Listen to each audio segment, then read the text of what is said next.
La luna brilla con intensidad e ilumina las aguas negras del océano. Una niebla espesa lo cubre con un silencio siniestro. Un silencio que es interrumpido de pronto por el crujido de tablas de madera y el repiqueteo de las olas. A través de la niebla, ves la silueta de un barco viejo y grande. Su casco está oxidado y un frío extraño emana de él. Pero lo más inquietante es que no hay nadie en la cubierta. El barco navega sin tripulación. No se trata del mítico holandés errante, sino de un barco fantasma muy real.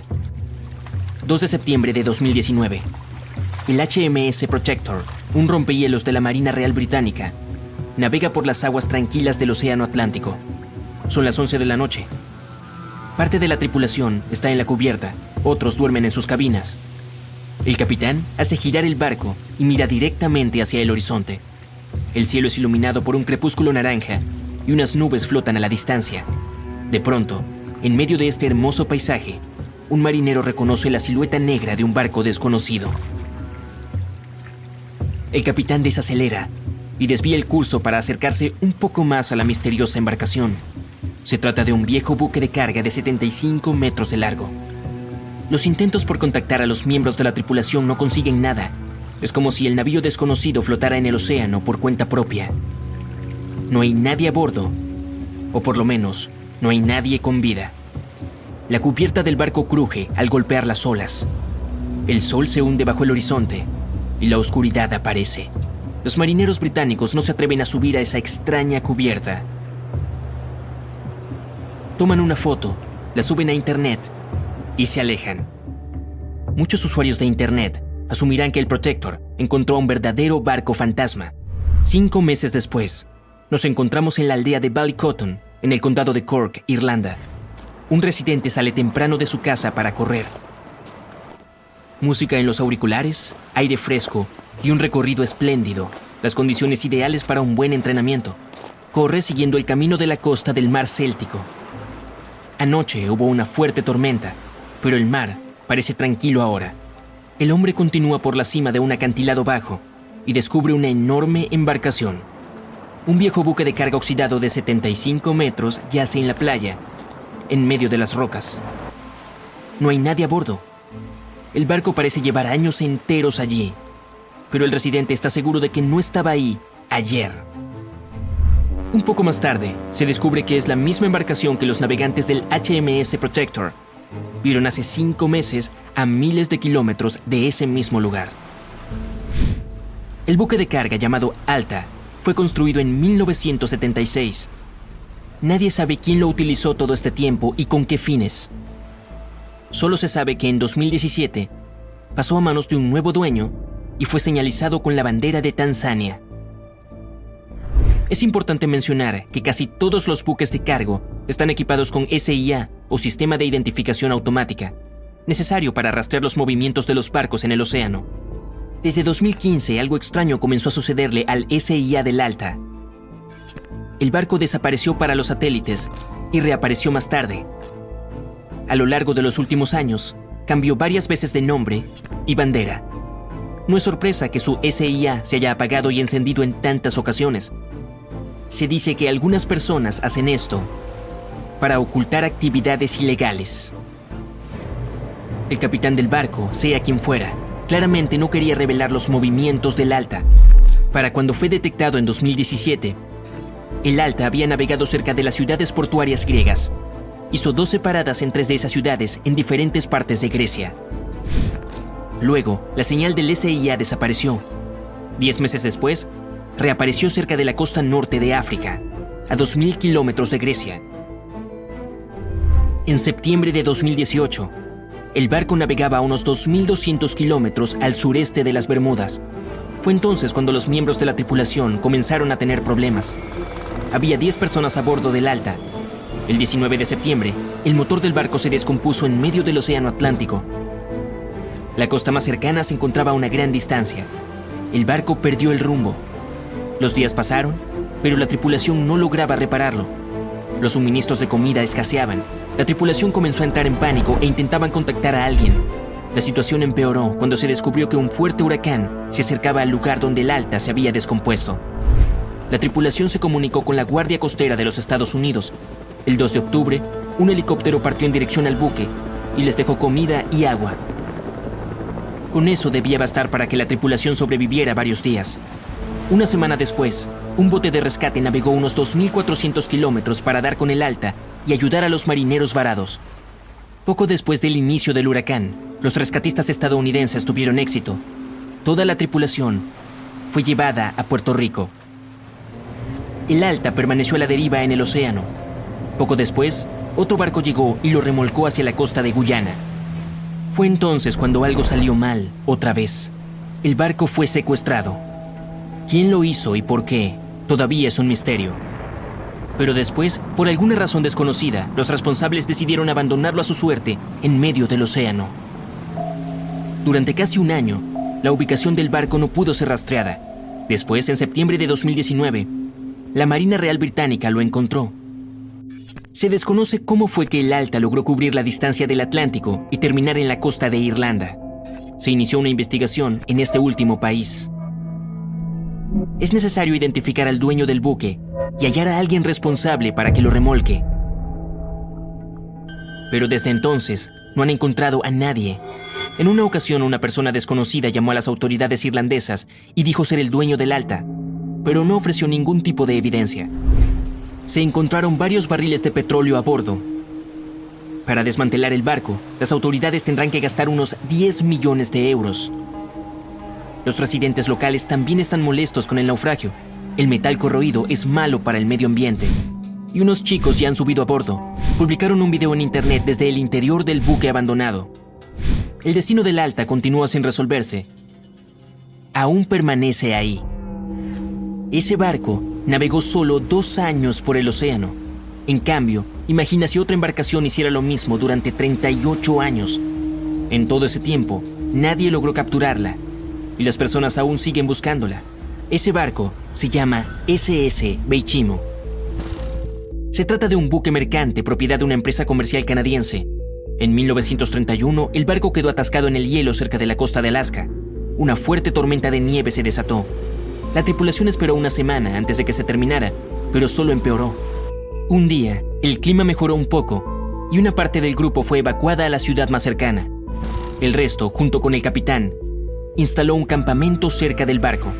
La tormenta volvió a estallar y no se detuvo por un buen tiempo. Era tan intensa que el capitán no podía ver lo que había a más de 1 metro de distancia.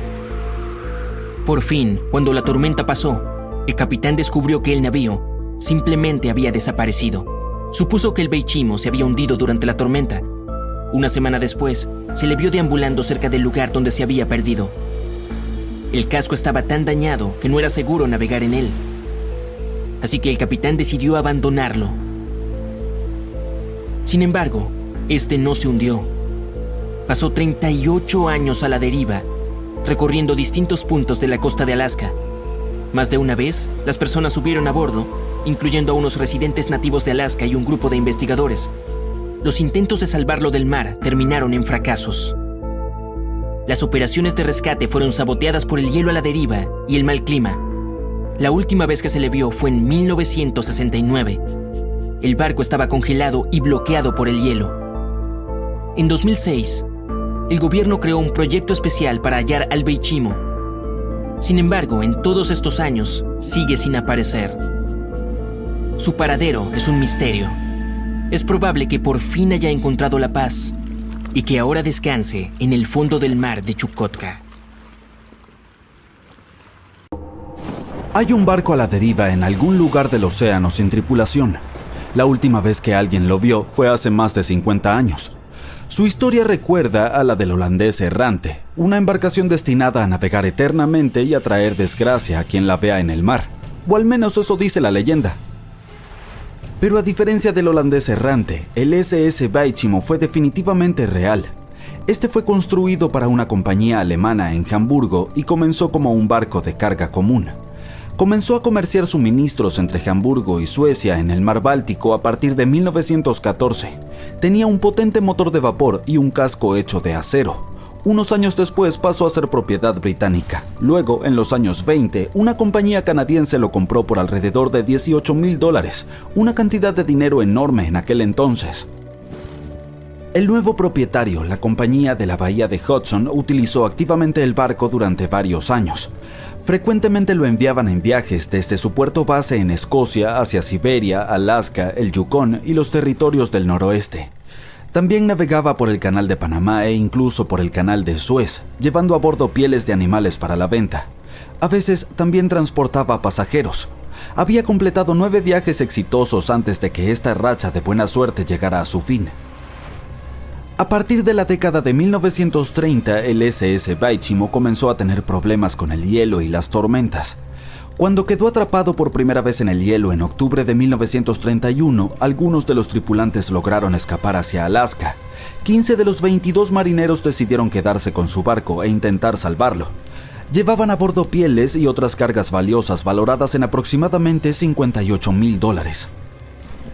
La empresa les envió suministros para sobrevivir el invierno. Establecieron un campamento cerca del barco con escotillas, lonas y otros materiales y descargaron la carga.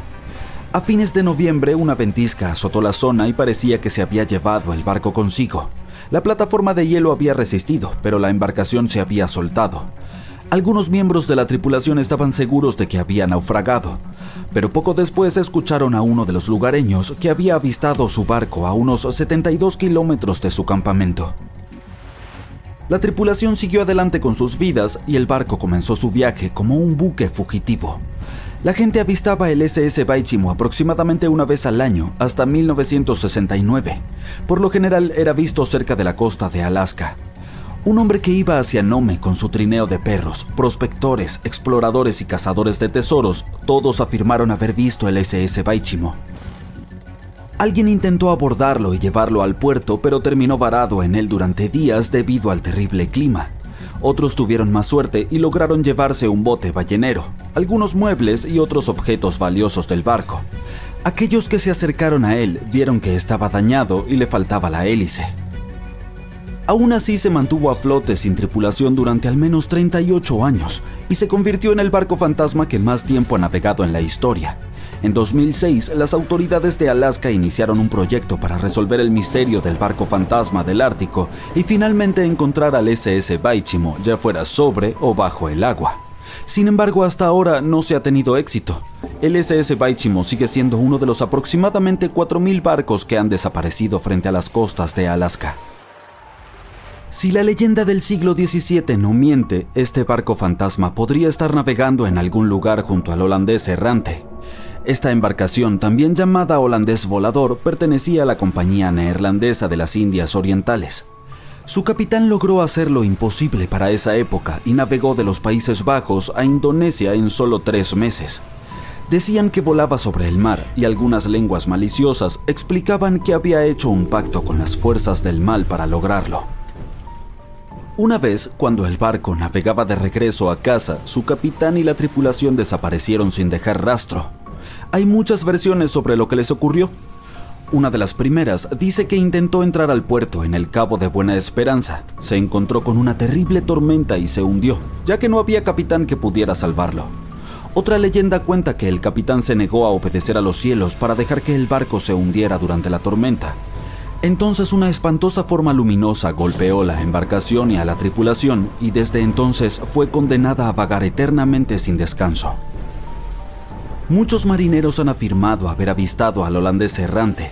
El duque de York, quien se convertiría en rey de Inglaterra, mencionó haberlo visto en aguas australianas. Justo después de avistar el barco, el hombre que lo vio primero cayó desde lo alto de un mástil y no sobrevivió. Hubo más encuentros con este barco legendario hasta mediados del siglo XX. Las embarcaciones casi colisionaban con él cuando el holandés aparecía de la nada. Los científicos tienen una explicación más lógica para este misterio: la Fata Morgana, que no debe confundirse con Hakuna Matata, por cierto. Cuando estás en el mar en un día caluroso y el aire está todo ondulado, se siente como cuando miras la carretera en un día de verano abrasador. Eso se debe a algo llamado refracción atmosférica. Cuando la luz pasa a través de diferentes capas de aire con distintas temperaturas y densidades, se dobla y retuerce. A veces, bajo ciertas condiciones, esta flexión de la luz puede crear ilusiones ópticas realmente bizarras sobre el océano, como avistamientos del holandés volador. El fenómeno de la Fata Morgana puede hacer que los objetos distantes parezcan distorsionados, estirados o incluso elevados por encima del horizonte. Entonces puedes ver un barco a lo lejos, pero debido a la manera en que se dobla la luz, parecerá que está flotando sobre el agua o incluso desapareciendo y reapareciendo. La Fata Morgana se observa más comúnmente en las regiones polares, en especial sobre grandes extensiones de hielo que mantienen una temperatura baja uniforme. Sin embargo, puedes verla en cualquier lugar, incluso en desiertos y sobre lagos en días calurosos. Las primeras historias sobre barcos fantasma se remontan a la mitología griega y romana antigua. Uno de los barcos fantasma más famosos de la historia es el Mari Celeste. Este bergantín viajaba de Nueva York a Génova y estaba completamente abastecido de provisiones, pero no tenía tripulación cuando fue descubierto en el Océano Atlántico en 1872. Las pertenencias personales de la tripulación también estaban allí, completamente intactas. La última anotación en su bitácora se había hecho 10 días antes. Todavía no sabemos qué le sucedió a su tripulación, pero el barco ha inspirado muchas historias y leyendas escalofriantes. La Lady Lovibond fue otra goleta legendaria que se cree naufragó frente a la costa de Kent a mediados del siglo XVIII. La historia cuenta que el capitán del barco, Simon Reed, acababa de casarse, por lo que llevó a su esposa a bordo para un crucero de celebración a pesar de la superstición de que podría traer mala suerte. Estaban de camino a Portugal cuando el primer oficial, quien también estaba enamorado de la nueva esposa del capitán, enloqueció por celos. Atacó a otro miembro de la tripulación y luego tomó el timón y dirigió el barco directamente hacia los temidos bancos de arena de Goodwin. Nadie a bordo sobrevivió y se dice que el bergantín reaparece como un barco fantasma cada 50 años. En la actualidad, muchas embarcaciones son abandonadas de forma intencional y se convierten en barcos fantasma. Hay miles de ellas flotando en ríos, lagos, canales y aguas costeras de Estados Unidos. Algunas personas pierden sus barcos en tormentas y otros fenómenos meteorológicos extremos. Otras deben abandonarlos porque mantenerlos puede costar el 10% del precio de la embarcación. Además, el amarre de un barco puede sumar varios miles de dólares cada año. Muchas embarcaciones son construidas con fibra de vidrio, por lo que un propietario no puede simplemente reciclarlas como chatarra. Por lo tanto, cuando quieren deshacerse de ellas, a menudo las amarran a un muelle y se escabullen, las dejan flotando lejos de la costa o intentan hundirlas. Pero este es peligroso, por decirlo menos. Cuando los barcos fantasmas se hunden en aguas poco profundas, pueden causar daños a los arrecifes de coral, manglares, humedales, hábitats de ostras y zonas pantanosas. Además, pueden colisionar con embarcaciones regulares sin esperarlo y causar problemas reales. Así que no abandones tu barquito. Ya está dicho. No importa lo que pase, no te detengas. Estamos a punto de conseguirlo. 2 buscadores de tesoros están excavando la tierra congelada en un campo de maíz por la noche. Llueve intensamente, los rayos iluminan el cielo, pero estos 2 hombres siguen trabajando. Y ahora la pala golpea algo sólido. No puede ser, un cofre con un tesoro. Comienzan a cavar más rápido y encuentran una pieza del motor de un barco. ¿Qué es esto? Lejos de los mares y lagos, en algún lugar debajo de los campos de la ciudad de Kansas, hallaron un gigantesco barco hundido. ¿Cómo es posible? Ahora lo verás. Algunas personas pasan su vida buscando naufragios con tesoros bajo tierra. Uno de ellos es el explorador David Hawley. Ha estado buscando barcos hundidos lejos de los mares, ríos y océanos durante muchos años. Hace esto porque le gusta la sensación de aventura. Las bodegas de estos barcos a veces contienen cofres de oro, antigüedades y artefactos raros, y puedes conseguir mucho dinero por ellos. David dice que no es necesario adentrarse en el océano para encontrar un barco hundido. Pueden estar enterrados en tu patio trasero. Pero ¿por qué los barcos acaban bajo tierra entre campos, granjas y llanuras?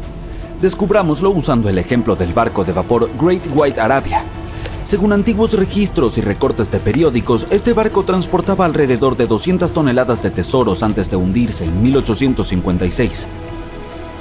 Muchos rumores y leyendas locales decían que el barco estaba oculto bajo tierra a unos pocos kilómetros al noreste de la ciudad de Kansas. Estaba allí porque la gente alteró deliberadamente el lecho y los canales del río Missouri en la segunda mitad del siglo XIX. Acercaron de manera artificial las orillas entre sí. Estrecharon el río para aumentar la velocidad del flujo, así los barcos podrían navegar mucho más rápido. En el siglo XIX, los barcos de vapor eran el medio de transporte de pasajeros y mercancías más popular. Antes de los ferrocarriles, extendieron la frontera occidental a través de los ríos Mississippi y Missouri y llevaron suministros a la gente. Por eso era tan importante aumentar la velocidad de su movimiento. Así, el 5 de septiembre de 1856, el Arabia navegaba por dicho estuario. Se encontró con un obstáculo que sobresalía del agua. Un trozo de madera inundó rápidamente el barco. Afortunadamente todos los pasajeros fueron evacuados, pero el vapor y su preciosa carga llegaron al fondo arenoso del Missouri en unos pocos minutos. Pasaron varios años, todos se olvidaron del barco. Durante este tiempo, el curso del río Missouri había cambiado, pero el Arabia permanecía en el húmedo y fangoso fondo. El nivel del suelo se iba elevando y la tierra perdía humedad. Finalmente, muchas décadas después, se formó un campo de maíz sobre el naufragio. En los años 80, un granjero era dueño de esta zona y no tenía idea de lo que estaba escondido en su territorio. David Hawley estudió con cuidado la historia de los barcos hundidos de los Estados Unidos. Sabía que cientos de barcos de vapor habían terminado bajo el agua en todo Missouri, pero sobre todo le interesaba el Arabia, ya que había rumores de que estaba lleno de oro y otras cosas valiosas. Los campos de maíz de Kansas eran vastos, pero David Hawley sabía cómo buscar. En 1987 comenzó a trabajar. Primero, junto con su hermano y su padre, recogieron todos los recortes de periódicos antiguos que pudieron encontrar. No solo buscaban información sobre el vapor, sino también mapas del río Missouri. Rastrearon sus cambios históricos, verificaron las fechas e identificaron una amplia zona donde el vapor se hundió. A continuación, utilizaron pruebas electromagnéticas y otros estudios geológicos para analizar el suelo y encontrar el lugar correcto. Buscaron diferencias en la humedad y la densidad del terreno. Luego recorrieron el territorio con potentes detectores de metal y así, para el otoño de 1988, habían determinado la ubicación del barco de vapor. El Arabia tenía el tamaño de una cancha de fútbol. Este gigantesco buque yacía 14 metros bajo tierra. Pero antes de comenzar a excavar, tuvieron que pedirle permiso al dueño del campo de maíz. Para el agricultor, esta noticia fue una gran sorpresa. Aceptó con la condición de que las excavaciones se completaran para la primavera, de modo que pudiera sembrar una nueva cosecha. Excavar un barco gigante en invierno es mucho más difícil y costoso que en otras estaciones. Incluye costos adicionales de equipamiento, electricidad y calefacción. El equipo trabajó día y noche. Financiaron las excavaciones con su propio dinero. Cada uno invirtió más de $10,000 y sacó un préstamo bancario. Finalmente notaron los primeros detalles del barco. Las palas golpearon las enormes calderas del motor y la cubierta. El objetivo se había logrado. La mayor parte de la carga que se encuentra dentro de los barcos hundidos está cubierta de óxido, caracolas, lodo y está gravemente dañada. Sin embargo, el contenido del Arabia estaba en excelente estado, considerando que el barco se había hundido hacía 130 años. Desafortunadamente no encontraron los cofres de oro. Sin embargo, obtuvieron varias toneladas de cargas valiosas como artículos domésticos de personas que vivieron a mediados del siglo XIX. Era una cápsula del tiempo. El barco transportaba suministros para cientos o miles de personas, y todas estas cosas estaban perfectamente conservadas. Por ejemplo, podían ver con claridad la marca estampada Goodyear Rubber Company en un zapato de goma. Mientras más se prolongaban las excavaciones, más cosas encontraban David y su equipo. En los barriles hallaron platos del siglo XIX, estaban intactos y utilizables. Además, había ropa limpia, miles de pares de zapatos, arpones, sartenes y paraguas. El barco transportaba mercancías para abastecer a unas 16 pequeñas localidades. Es cierto, no es oro, pero estos artefactos también son valiosos. El contenido del barco podría valer millones. Sin embargo, la tripulación no pensaba venderlo. Crearon un museo en el sitio de un antiguo mercado de frutas en Kansas. Si vas allí, de inmediato te sentirás como si estuvieras en una tienda del siglo XIX. Hay miles de artículos en buen estado. Incluso las cerillas están lo suficientemente secas como para encender. Le tomó a David muchos años presentar la colección completa del barco de vapor. Valora cada uno de los objetos y no quiere venderlos. Cualquiera puede venir aquí, pagar un boleto y encontrar un fragmento del pasado. ¿Quién sabe? Quizá también haya un viejo barco escondido en tu patio trasero, ¿no? En 2008, unos geólogos encontraron un barco antiguo en el caluroso desierto de Namibia. Navegaba en los días en que los piratas aterraban a los marineros, y ahora está dentro de una laguna seca. El barco zarpó de Lisboa en 1533 y desapareció junto con la tripulación cerca de una pequeña ciudad minera de diamantes. Después de casi 500 años, el casco estaba gravemente dañado. Solo quedaba el armazón del barco, pero el tesoro que estaba escondido dentro permaneció intacto. Estudiaron cuidadosamente el barco durante mucho tiempo, tratando de no arruinar nada. Y entonces, 5 días después, encontraron un gran cofre antiguo en la bodega. Al abrirlo cuidadosamente, hallaron monedas de oro. Así, el costo del barco se estimó en alrededor de $10 millones. La causa exacta del naufragio es desconocida, pero los expertos creen que el barco fue destruido por la carga pesada y el mal tiempo. Se hundió hasta el fondo, que después se convirtió en un desierto. Algunos encuentran un avión en su patio trasero, otros un barco, y un hombre halló en su casa un pasaje a una antigua ciudad secreta. Esto ocurrió en Turquía en 1963. El dueño del edificio decidió hacer reparaciones. Fue a su sótano y derribó la pared para convertir este lugar en una sala de estar. Y así, detrás de una pared, encontró un túnel que conducía al subsuelo. El hombre pensó que era algún tipo de cámara secreta. Bajó y se dio cuenta de que era mucho más que eso. Se trataba de una ciudad antigua de 18 pisos de profundidad. Fue construida entre los años 780 y 1180 como refugio ante desastres climáticos y la invasión de enemigos. Este lugar también oculta muchos túneles subterráneos que se extienden por varios kilómetros en distintas direcciones. Las personas podían llegar a la ciudad desde diferentes puntos utilizando pasajes secretos que conducían a estas rutas. La ciudad puede albergar a cerca de 20.000 residentes, ganado y toneladas de provisiones de alimentos.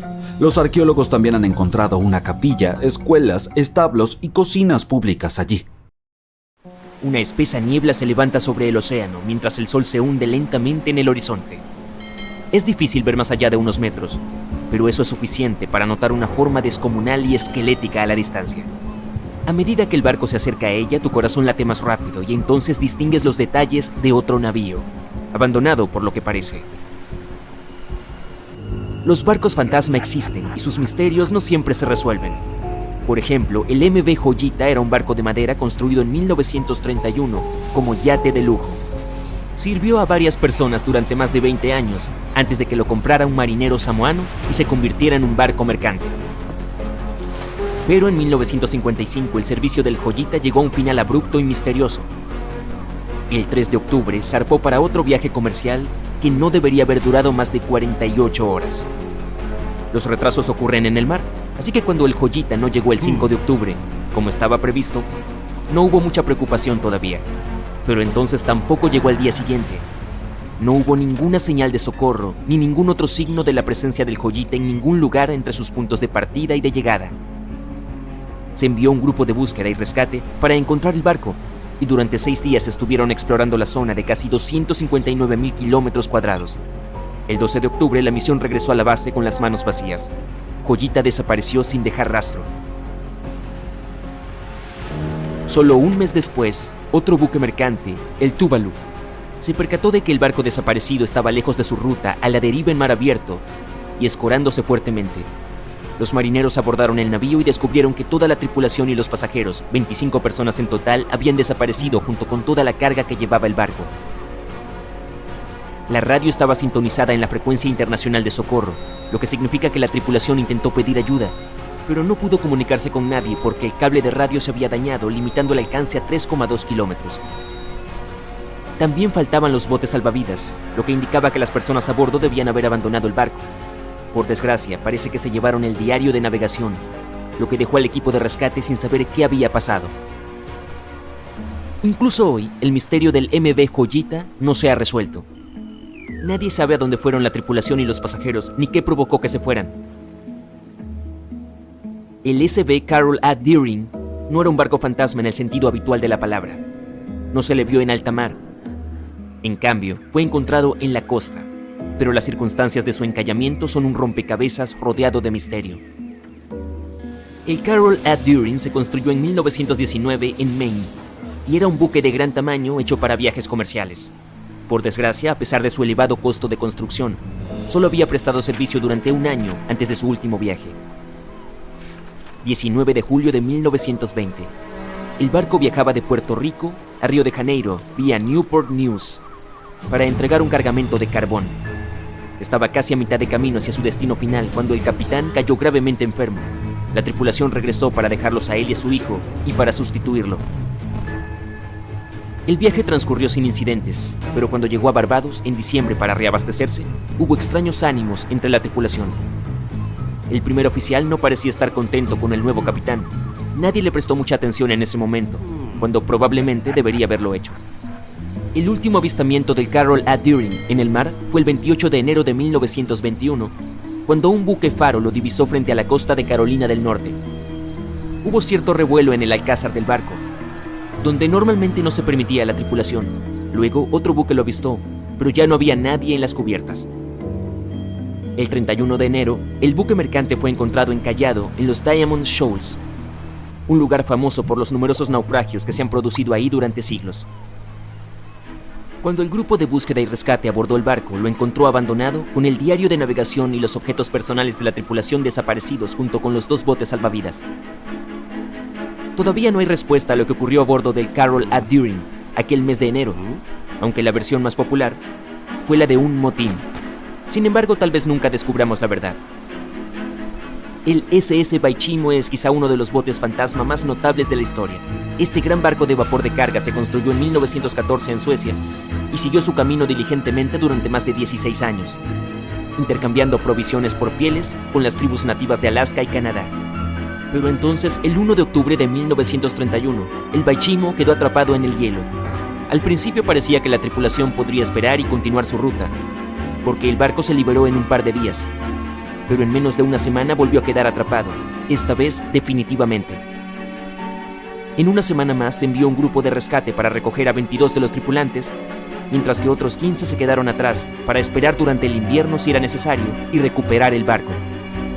Pero un mes más tarde, después de que una fuerte ventisca azotara su campamento, los marineros salieron de sus refugios y descubrieron que el barco había desaparecido. Por suerte, unos días más tarde, un cazador nativo les dijo que el Baichimo no se había perdido todavía. Lo había visto a unos 72 kilómetros de donde estaban posicionados. Consiguieron localizarlo, pero decidieron que no sobreviviría al invierno. Así que tomaron la carga más valiosa de su bodega y lo abandonaron. Aunque se equivocaron, el SS Baichimo sobrevivió a ese invierno y a muchos otros que le siguieron. Cuando el hielo se rompió, se alejó por sí solo, a la deriva por las costas de Canadá y Alaska. Hubo numerosos avistamientos del barco fantasma, a veces a la deriva en mar abierto y otras atrapado de nuevo en el hielo. La gente intentó abordarlo y salvarlo, pero las condiciones meteorológicas o la falta de equipo siempre se lo impidieron.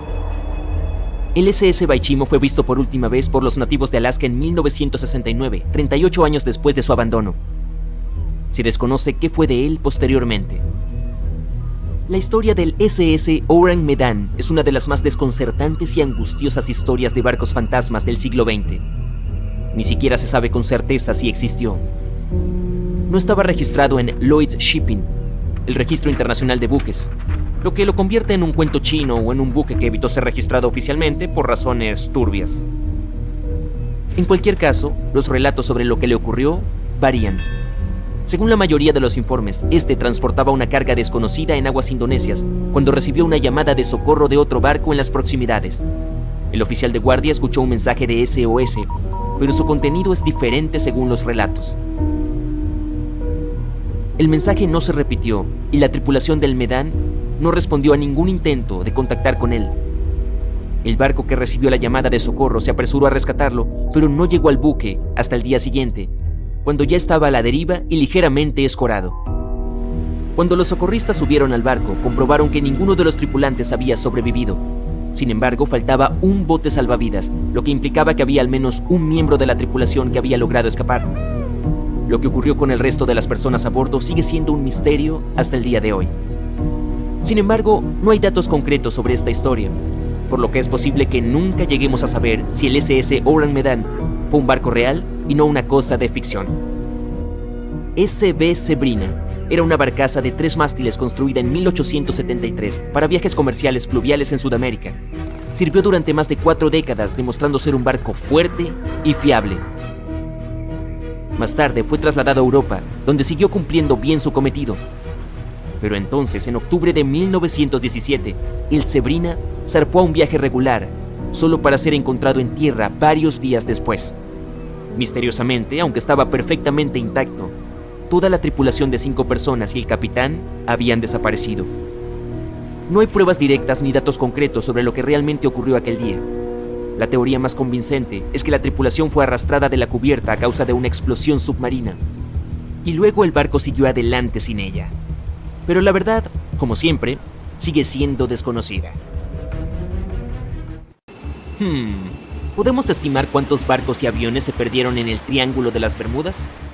¿Han sido sus desapariciones el resultado de errores humanos o fenómenos meteorológicos? Intentemos averiguarlo.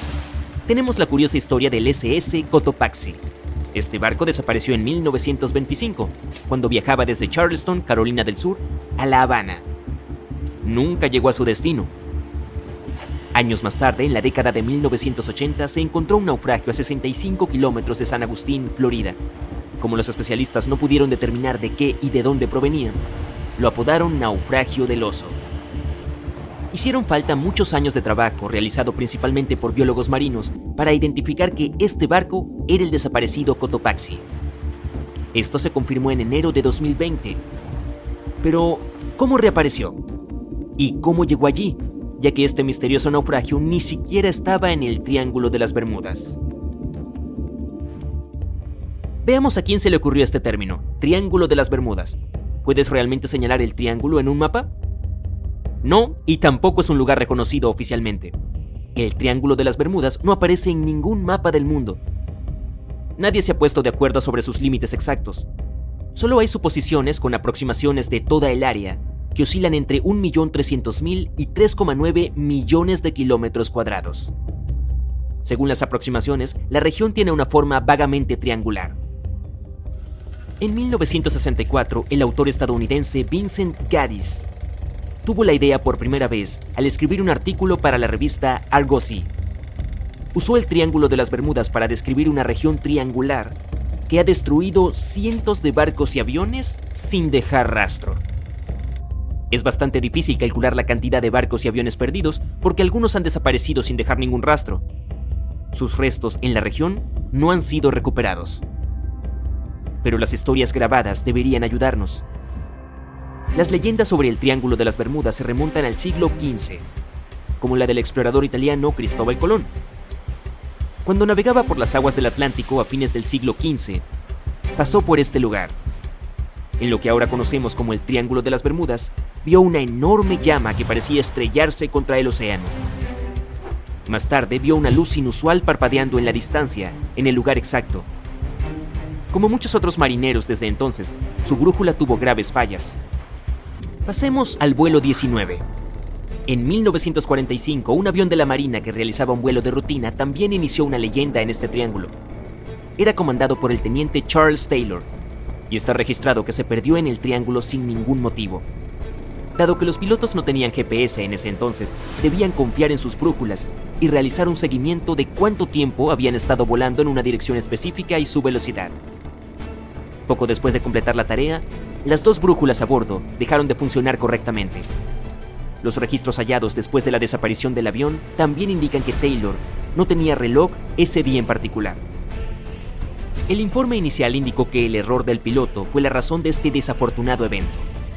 Sin embargo, debido a que las personas no estaban satisfechas con este resultado, se cambió a causas o razones desconocidas después de varias revisiones.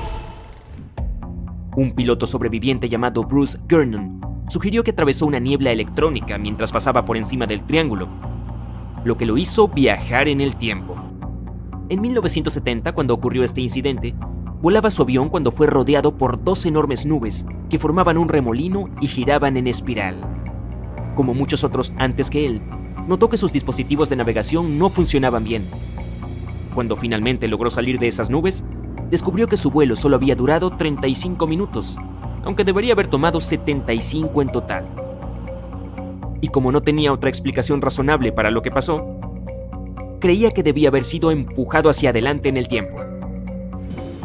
no solo se han visto nubes de aspecto extraño sobre el Triángulo de las Bermudas. En 2014, un piloto recordó casi chocar con un objeto volador que no pudo identificar. Algunos de estos extraños encuentros incluso fueron grabados. Ese fue el caso de un vuelo de principios de 2015, cuyos pasajeros notaron un curioso objeto flotando sobre el océano. Los pilotos aún tienen que descubrir qué es lo que realmente vieron allí. Ok, no todas las posibles explicaciones han sido tan inusuales. Los oceanógrafos, por ejemplo, también han tratado de explicar por qué los barcos desaparecen en esta zona. Recientemente regresaron a una de sus viejas teorías: olas rebeldes. Son inmensas paredes de agua que surgen de repente. Si varias de estas olas se elevan simultáneamente, se superponen como un sándwich. Si una sola ola puede alcanzar más de 10 metros de altura y ocurren simultáneamente, se puede crear una ola rebelde que puede superar los 30 metros de altura. Este tipo de olas pueden alcanzar rápidamente incluso a los barcos más grandes. Los meteorólogos también propusieron su propia explicación: nubes hexagonales. Estos tipos inusuales de nubes pueden generar vientos de hasta 270 kilómetros por hora y también son bastante significativas, ya que algunas alcanzan de 32 a 88 kilómetros de ancho. Como tal, las olas dentro de estos gigantes vientos pueden alcanzar los 14 metros de altura. La propia fuerza magnética de la Tierra también podría tener algo que ver. Dentro del Triángulo de las Bermudas, las brújulas apuntan al norte verdadero, el polo norte geográfico, en lugar del norte magnético, el polo norte magnético cambiante. Algunos incluso han explicado que dado que estos dos se superponen perfectamente en el Triángulo de las Bermudas, pueden causar un fenómeno magnético capaz de hacer que los dispositivos de navegación funcionen mal. Se llama línea agónica. El problema es que científicos han descubierto que esta línea se mueve cada año. Puede que haya pasado por el Triángulo en algún momento, pero ahora está a través del Golfo de México. Otros extraños fenómenos naturales encontrados a lo largo de la costa de Noruega podrían ayudar a explicar por qué el Triángulo de las Bermudas se ha cobrado tantos barcos. Hay algunos cráteres allí que miden hasta 800 metros de ancho y tienen 45 metros de profundidad. Los científicos creen que fueron creados por burbujas de gas metano. Este gas parece estar escapando de depósitos ocultos en las profundidades del lecho marino. Una vez que alcanza una cierta cantidad, sale a la superficie y provoca erupciones. Entonces, ¿los pilotos y capitanes de barcos realmente evitan esta área hoy? ¿Podría esto explicar por qué hay menos barcos que se pierden allí hoy en día? Pero, si alguna vez has volado de Miami a San Juan, Puerto Rico, probablemente sepas que esto no es cierto. En cuanto a los barcos, si la gente evitara el Triángulo de las Bermudas, casi todas las vacaciones en el Caribe se arruinarían. Hasta el día de hoy hay muchos vuelos que pasan por el Triángulo de las Bermudas, por lo que está claro que nadie lo está evitando. Este lugar es una de las rutas marítimas más transitadas del mundo. En la actualidad tiene un intenso tráfico, tanto por mar como por aire. Pero el Triángulo de las Bermudas está sujeto a tormentas tropicales y huracanes que ocurren con mucha frecuencia. Ten en cuenta que la corriente del Golfo, una fuerte corriente oceánica que provoca cambios bruscos en el clima local, pasa por el Triángulo. Además, el punto más profundo del Océano Atlántico, la depresión de Milwaukee, también se encuentra en el Triángulo de las Bermudas. La fosa de Puerto Rico alcanza más de 8.300 metros en la depresión de Milwaukee. Entonces, si lo piensas, todo el misterio es una combinación perfecta de error humano, mal tiempo y mucho tráfico de barcos. Esto fue confirmado por los datos proporcionados por la Guardia Costera de los Estados Unidos. Si miras los porcentajes, la cantidad de barcos o aviones que desaparecen en el Triángulo de las Bermudas no es diferente de cualquier otro lugar. Las desapariciones no ocurren con más frecuencia que en cualquier región comparable del Océano Atlántico. Las estadísticas oficiales dicen que cerca de 50 barcos y 20 aviones han desaparecido mientras viajaban por esta región. Esa es otra razón por la que el número total es tan difícil de precisar. Nadie podría describir su rescate en los registros oficiales si se denunciaba la desaparición de un barco. También hay algunos eventos que al parecer no sucedieron, lo que se suma a esos informes falsos. Como el de un accidente aéreo en 1937 frente a Daytona Beach, Florida, del que los periódicos locales sorprendentemente no revelaron nada. Estamos en 2018. Te levantas temprano para ir de pesca. Llegas al mismo lugar de ayer. Lanzas el anzuelo al mar y esperas. El flotador se mueve. Has pescado algo, pero... ¡Oye! Hola. ¿Por qué no estás haciendo nada? En este momento no te importa el pez. Estás mirando algo a lo lejos. Abres la boca, lleno de sorpresa, al ver un enorme barco encallado en un banco de arena. No estaba allí ayer, así que llegó durante la noche. Bueno, probablemente se vaya tarde o temprano. Sigues pescando unas horas más. Durante este tiempo observas el barco y no notas ningún movimiento en él. ¿Estará vacío? Algunas embarcaciones y los guardacostas navegan desde la orilla hasta el barco. Tú también decides indagar. Subes a tu viejo bote y te diriges hacia el barco. La niebla sobre el agua hace que tenga un aspecto espeluznante. Es enorme. Está oxidado y vacío. ¿Dónde está la tripulación? ¿Y cómo llegó ahí? Los guardacostas suben a bordo. Registran la bodega, los camarotes y la cubierta superior. Encuentran pertenencias de alguna persona, restos de comida, cuadernos y ropa. Todo indica que la tripulación ha desaparecido por alguna extraña razón. Los pescadores, que fueron los primeros en descubrir el buque, no vieron desembarcar a nadie. No se enviaron señales de radio al puerto y nadie informó sobre el barco. Apareció de la nada. La única forma de obtener algo de información es mirar el número y el nombre. Se trata del Sam Ratulangi PB 1600. Los guardacostas comprueban la información, estudian los datos de todos los barcos del país y no puede ser. Una empresa construyó el barco en 2001 en Indonesia. Lo utilizaban para transportar cargas pesadas por los mares de Asia. Había estado operando durante 8 años. Entregaba productos industriales a diferentes puntos de la región, hasta que algo salió mal. En 2009, el Sam Ratulangi navegaba cerca de la costa de Taiwán, y eso es todo. No hubo más registros al respecto ni informes en ningún puerto. Todos pensaron que se había hundido, así que nadie intentó buscarlo. Pero 9 años más tarde, aparece aquí, grande y oxidado, frente a la costa de Birmania, sin tripulación ni combustible. Nace una investigación. Los servicios municipales intentan averiguar los nombres de todos los marineros que trabajaban en el barco y hallar pistas que ayuden a resolver este misterio. Además, esperan que el dueño de la embarcación aparezca pronto. Encuentran 2 cuerdas de remolque a bordo. Eso significa que un barco remolcó al Sam Ratulangi hasta este lugar. Más tarde identifican y encuentran a 13 miembros de la tripulación. Afirman que estaban yendo a la fábrica de Bangladesh para reparar el Sam Ratulangi. Otra embarcación ayudó a remolcar el barco, pero 2 cuerdas se rompieron y se desató una tormenta. Nadie quiso quedarse a bordo con ese clima, así que los miembros de la tripulación lo abandonaron. No se sabe qué ha estado haciendo durante los últimos 9 años y cómo es posible que haya terminado allí, sin gente a bordo. Y aquí hay otra historia de un barco mucho más misteriosa.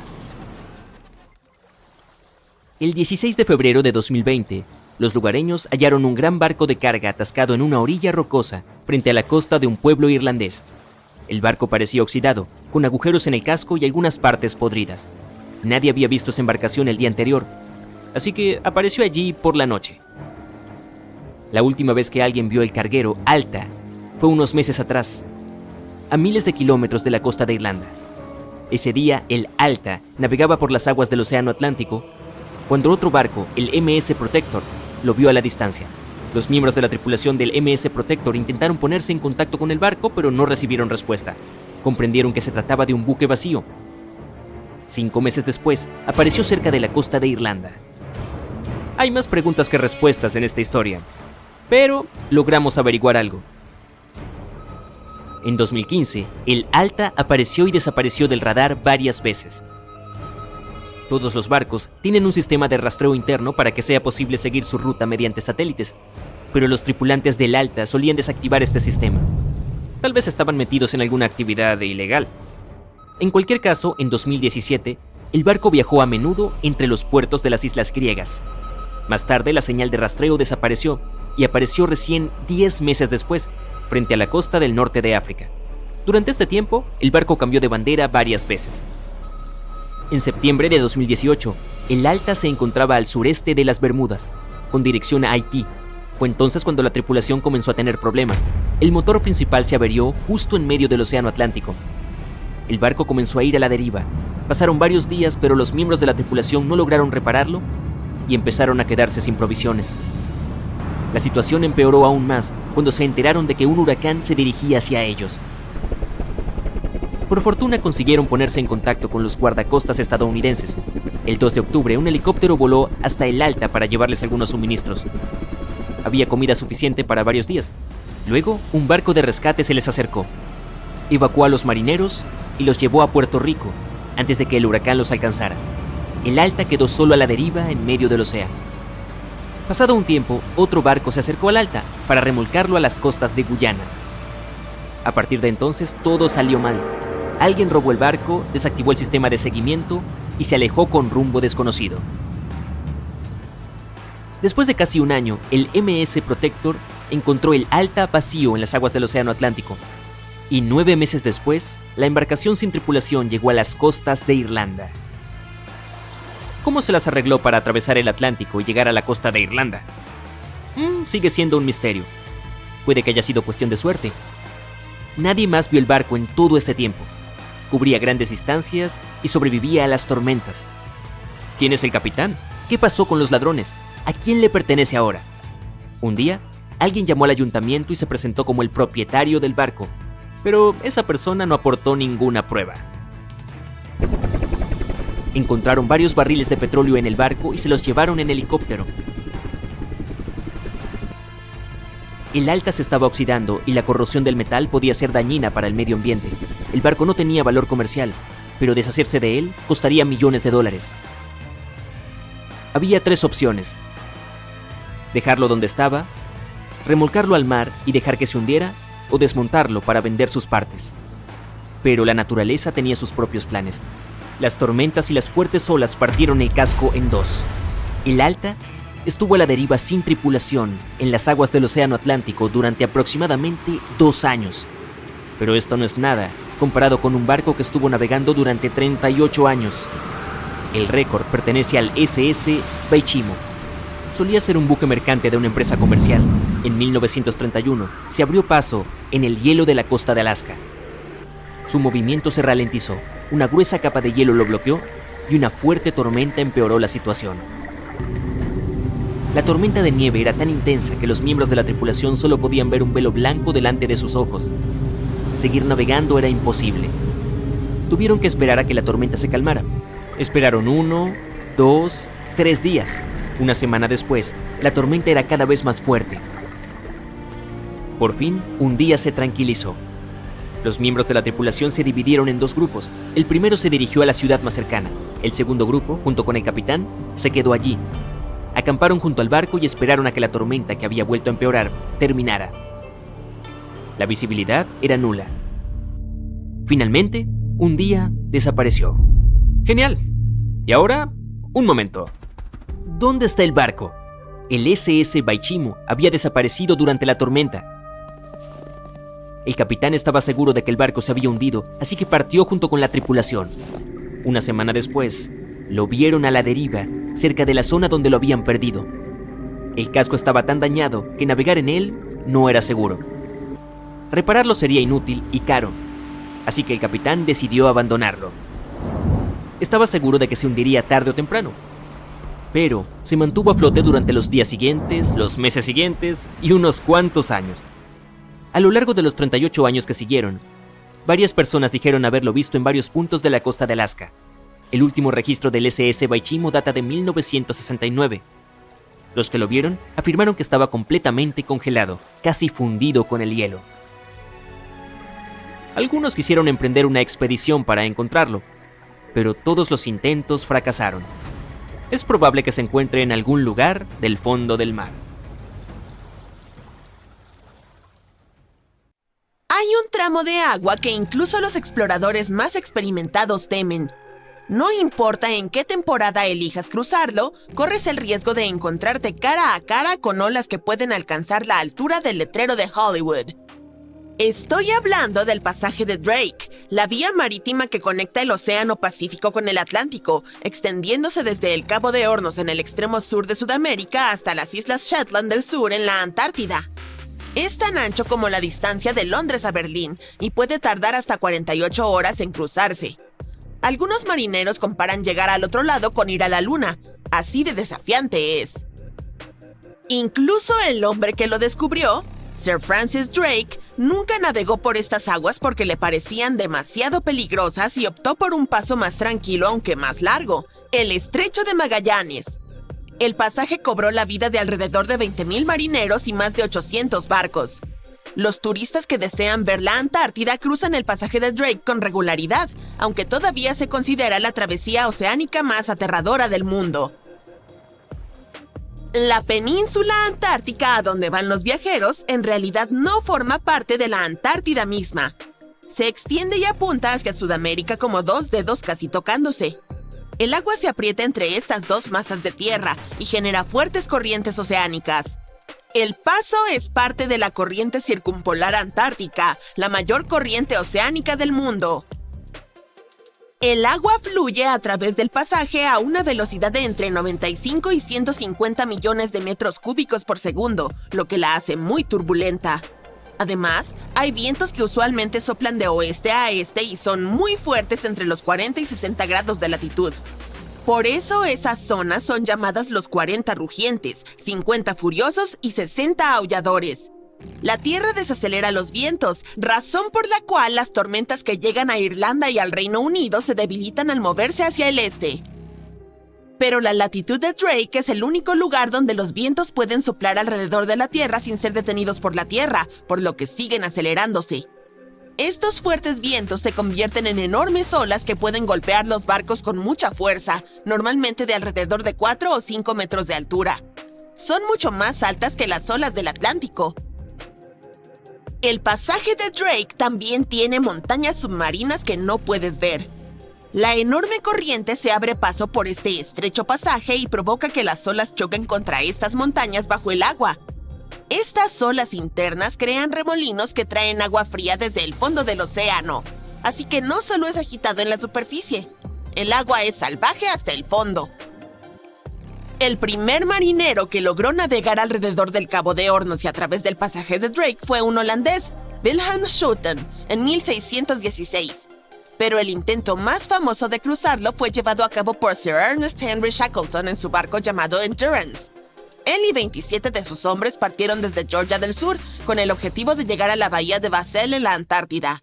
Pero las cosas no salieron como planeaba. El 19 de enero de 1915, su barco se quedó atascado en el hielo y en octubre comenzó a hundirse.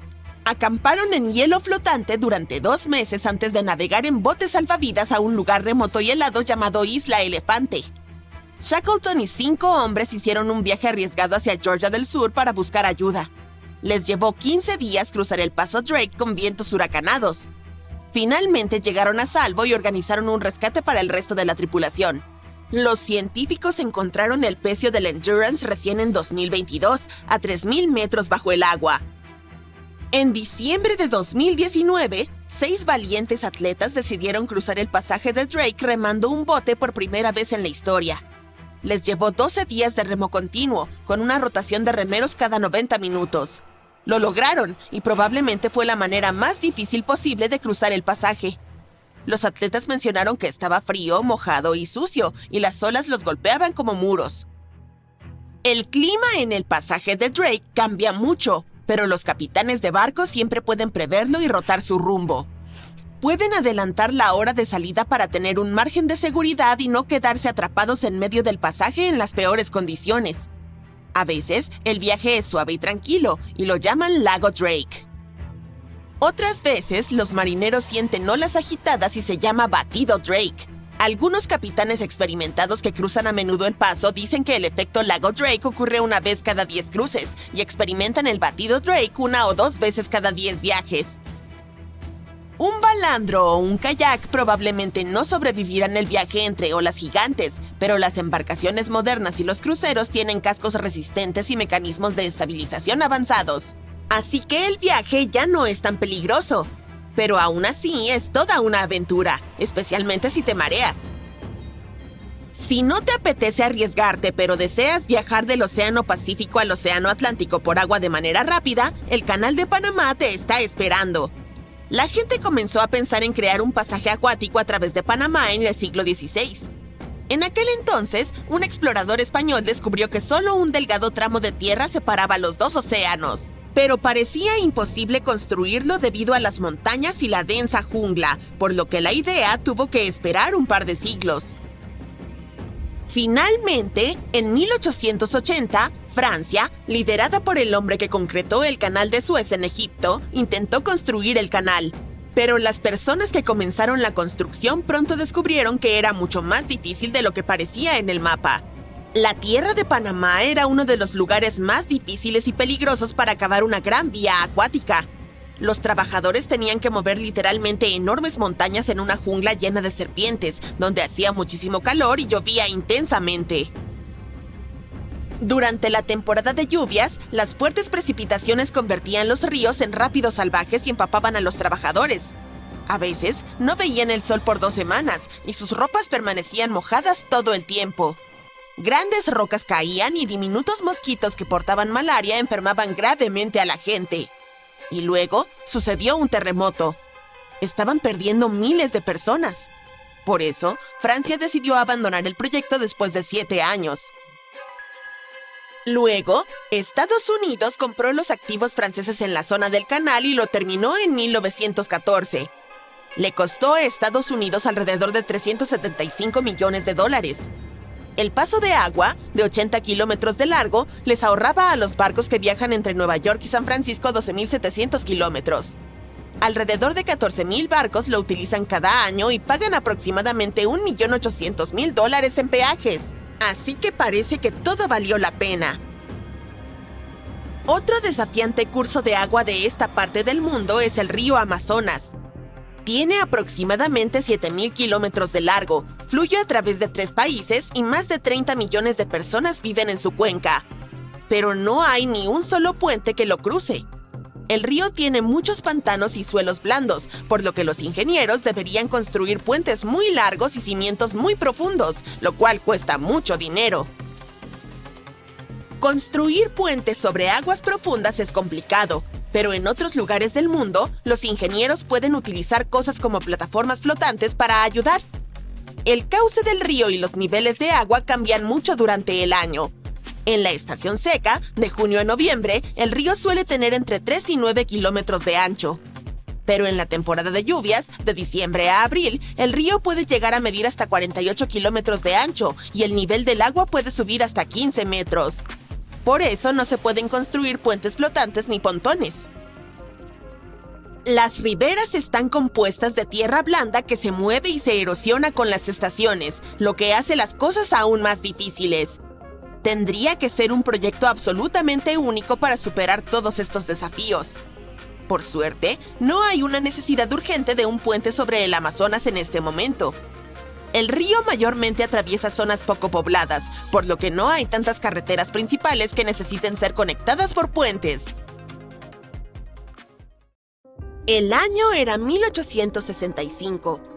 Fue un auge de migración a nivel mundial, con nuevos lugares descubiertos y muchos asentamientos creados. Sin aviones como los que tenemos ahora, un barco era la única manera de escapar de la vida antigua y emprender un viaje hacia un futuro nuevo, y con suerte, más brillante. Así que, una aventura como esa era algo bastante común de hacer. Más de 500 inmigrantes llegaron seguros a Queensland y se suponía que el barco regresaría a Londres algún tiempo después. Fue realmente un largo viaje, pero no muchas personas estaban dispuestas a volver a Inglaterra. Después de todo, habían elegido ir a Australia para comenzar una vida completamente nueva, así que era natural que la embarcación regresara casi vacía. Sin embargo, el viaje de regreso fue aún bastante lucrativo, gracias a la carga que el barco podía transportar. La cantidad de productos lista para ser enviada era significativa, compuesta principalmente de lana impregnada en arsénico, sebo y pieles. Fue como matar 2 pájaros de un tiro. La tripulación no solo podría pasar el invierno cálidamente en Australia mientras Inglaterra soportaba el frío intenso, sino que tampoco desperdiciaría su tiempo. Con la gran cantidad de productos que debían cargar, les tomaría alrededor de 3 meses completar esa tarea. Comenzaron a difundirse informes de que el Fiery Star casi había terminado de ser cargado, pero resultó ser que la evaluación fue un poco demasiado optimista. Para pasar el tiempo, el capitán Yule pensó que sería una buena idea contactar con la sociedad de aclimatación y ofrecer su ayuda para transportar cualquier animal que quisieran enviar a Inglaterra en el Fiery Star. Ya tenía algunos emus y canguros a bordo, pero todavía había espacio. La sociedad realizó una votación y estuvieron completamente a bordo con la idea. Pensaron que enviar algunas talegallas sería un gran plan. Aunque ya había algunas de estas aves en Inglaterra, la sociedad francesa necesitaba un par y podían enviarlas allí a través de Inglaterra. Pero el equipo no sabía que toda esa carga, todos los productos que estaban dispuestos a vender en Inglaterra, finalmente conduciría a la destrucción del barco. El Fiery Star no solo se perdió, sino que la mayoría de las personas a bordo no sobrevivieron para completar el viaje. Era 23 de marzo. Ese fue el día en que finalmente se publicó el manifiesto del barco. Un manifiesto es una lista que detalla la carga, los pasajeros y la tripulación de una embarcación, avión o vehículo, principalmente para los funcionarios de aduanas. Este documento ayuda a los involucrados en el transporte a verificar que todos y todo lo que se cargó sigue a bordo cuando el vehículo llega a su destino. Una vez que se publica, significa que el barco está casi listo para zarpar. Había 3 formas posibles de acomodar a los pasajeros. Primero, estaba el saloon, el nombre anticuado para la primera clase. Luego, estaba la segunda cabina, que lógicamente era la segunda clase. Finalmente, estaba la tercera clase, la forma más barata de alojamiento para pasajeros en un barco. A finales del siglo XIX y principios del siglo XX, muchas personas viajaron desde sus tierras natales a América del Norte y Australia en busca de un nuevo comienzo. La mayoría de ellos eran pobres y tenían fondos limitados para viajar. En total, había 8 personas en el saloon, otras 8 en la segunda cabina y solo 21 pasajeros en tercera clase. De los 37 pasajeros, solo uno, John Omand, salió con vida. Él compró un boleto para la tercera clase. Así que, a diferencia de la situación del Titanic, en este caso, la clase no importó realmente. La lista de miembros de la tripulación no era tan detallada como la de los pasajeros. Se sabía que, en total, había alrededor de 55 personas en la tripulación, desde marineros aptos hasta miembros del equipo simplemente llamados muchachos. Pero algo me dice que la tripulación no era realmente tan importante para el capitán. En realidad, todo lo que le importaba era ganar tanto dinero como fuera posible, incluso si eso requería que se transportaran toneladas de carga peligrosa e inflamable. De los más de 50 miembros de la tripulación, solo 17 sobrevivieron a ese viaje. Pero hubo en realidad un miembro de la tripulación más que sobrevivió por accidente, simplemente porque no le dejaron subir a bordo. Sarah Johnston se disfrazó de hombre y planeó colarse en el barco. Sin embargo, algo en su apariencia hizo que el capitán sospechara, así que llamó a la policía y le pidió a Sarah que abandonara el barco porque no quería que se produjera ningún comportamiento inmoral. Bueno, le salvó la vida. Para él, ese fue su último viaje. El capitán, W. Hunter Yule, era aparentemente una verdadera celebridad. Ya tenía un historial de haber desembarcado inmigrantes de manera segura el año anterior, así que aparentemente no había motivo para preocuparse. El viaje prometía ser seguro. El velero Fiery Star zarpó de Moreton Bay rumbo a Londres. Los pasajeros ocuparon sus lugares. La carga ya había sido embarcada. La lista completa era sorprendente. Además de toda la lana, cebo, algodón, cueros y cuernos, también había 6 cajas de arrurús y varios otros bultos. Y no podemos olvidar los animales que el capitán también llevó a bordo. El 1 de abril de 1865, el Fiery Star estaba lejos, pero aún era observable al este mientras se dirigía hacia el Océano Pacífico. Esta fue la última información disponible hasta el 26 de mayo, cuando surgieron las noticias de su destrucción desde Brisbane. El diario del oficial en jefe William Sargent reveló que el Fiery Star tardó 12 días en alcanzar el extremo sur de Nueva Zelanda, lo cual sucedió el 11 de abril de 1865. El viaje iba bien hasta que el 17 de abril los mares agitados destruyeron 2 botes largos. El 19 de abril, un fuerte olor a humo alertó al capitán. Al revisar, encontró la bodega inferior completamente llena de humo debido a un incendio alimentado por la carga inflamable del barco. Las escotillas fueron cerradas de inmediato para intentar contener las llamas, pero al día siguiente, el calor y el humo tóxico obligaron a los pasajeros a salir de sus camarotes. George Mayber fue uno de los afortunados sobrevivientes. Era el ingeniero del barco y recordó los caóticos eventos del 20 de abril, cuando el capitán Yude y la mayoría de la tripulación y los pasajeros intentaron evacuar en medio del mal tiempo. Alrededor de las 6 de la tarde, el barco comenzó a llenarse de agua y, sin mucho aviso, el capitán Yude, 4 miembros de la tripulación y algunas pasajeras se subieron a un bote salvavidas y zarparon. El siguiente bote, dirigido por el segundo oficial, el señor Adio, era un gig, seguido de un jollyboat abarrotado. Por último, había un bote central que apenas era apto para navegar, con 2 hombres que sacaban agua constantemente para mantenerlo a flote. El plan era que las embarcaciones permanecieran cerca del Fiery Star durante la noche y se dirigieran hacia las Islas Chatham a la mañana siguiente.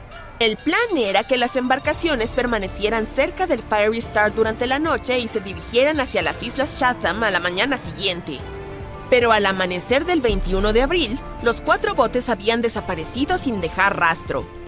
En el barco en llamas había 17 miembros de la tripulación y el pasajero John Omand, quienes se unieron bajo el liderazgo del primer oficial William Sargent. Durante 5 días y noches, George Mayber estuvo bombeando agua sobre el fuego sin descansar.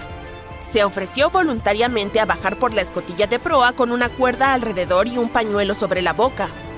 Descubrió que el palo de trinquete se había quemado a lo largo de unos 18 centímetros y el lado de babor estaba gravemente dañado, por lo que parecía una cáscara vacía.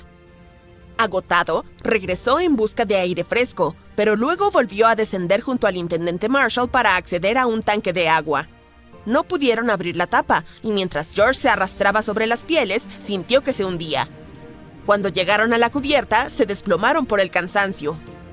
La carga había sido destruida por el fuego y el humo, y el calor en la cubierta era insoportable. La tripulación sobrevivía con raciones limitadas y pollos enjaulados, utilizando cada pedazo de madera disponible, incluidos los de los chiqueros, para las bombas. Los cerdos angustiados corrían descontrolados bajo el calor. Se construyó una balsa, pero era demasiado débil para el mar abierto.